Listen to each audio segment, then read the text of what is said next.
Hi, it's Miss Emily with the Dickinson County Library. One of our favorite summer programs that we do is Teen Iron Chef. And this year we're going to do it a little bit differently. We are going to have kits that you can sign up and register for. Inside the kits we'll have ingredients such as our sugar cones, Starburst, Hershey Kisses, Fruit Loops, Oreos, and Twizzlers. Normally in the program I introduce a secret ingredient about halfway through, but this year we're going to have a twist. You get to choose 2 ingredients out of your own kitchen to put into your creation. We use the summer reading theme, so it's going to be Imagine Your Story. You can make anything you want to out of the ingredients using that theme.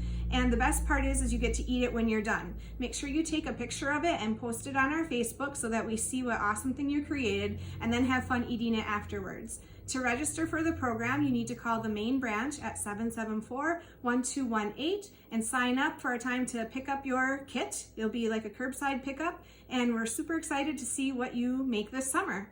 Thanks, and we'll see you soon.